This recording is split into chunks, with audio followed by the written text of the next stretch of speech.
எண்ணத்தில் நலமிருந்தால் எல்லாம் சிறக்கும். ஜோதிடர் பொய்க்கலாம், ஜோதிடம் பொய்க்காது. கும்பராசியின் பலமும் பலவீனமும்.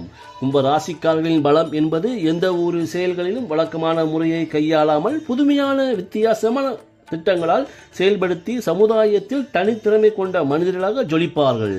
எந்தவித கட்டுப்பாடுகளையும் தகர்த்திருந்து சுதந்திரமானவர்களாக தங்களை அடையாளப்படுத்திக் கொள்வார்கள். சமூகத்தில் நல்ல மாற்றங்களை உருவாக்குபவர்களாகவும் மனிதநேயம் கொண்டும் மற்றவர்களின் துன்பத்திலும் பங்கெடுத்துக் கொண்டு அவர்களுக்கு தம்மால் முடிந்த உதவிகளை செய்வார்கள். இவர்களின் உண்மையான மற்றும் விசுவாசத்தின் அடையாளமாக அதிகமான நண்பர்கள் கூட்டம் இவர்களுக்கு உதவி செய்ய காத்திருப்பார்கள்.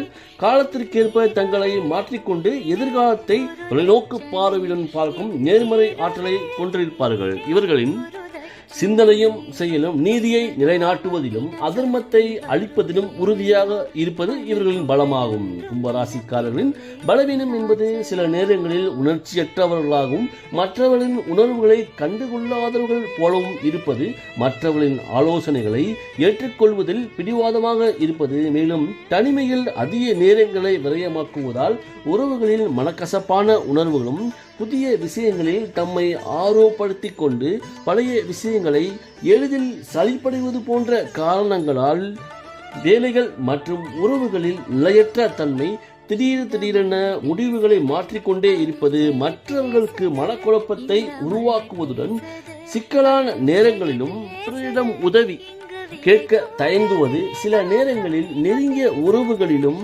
தாமரை இலையும் தண்ணீர் போல தூரத்தை, அதாவது டிஸ்டன்ஸ் மெயின்டைன் பண்ணுவது, தூரத்தை பேணுவது போன்ற குண அமைப்புகளால் யாவும் கும்பராசிக்காரர்களின் பலவீனமாகும். கும்பராசிக்கார நண்பர்கள் தங்கள் பலம் மற்றும் பலவீனங்களை தெரிந்து கொண்டு திறமையோடு செயல்பட்டு வாழ்வில் பல வெற்றிகளை குவிக்க வேண்டும் என்று கூறி விடைபெறுவது உங்கள் ராஜ ஜோதிடர் ஆதி. மீண்டும் அடுத்த பதிவில் சந்திப்போம். நன்றி, வணக்கம்.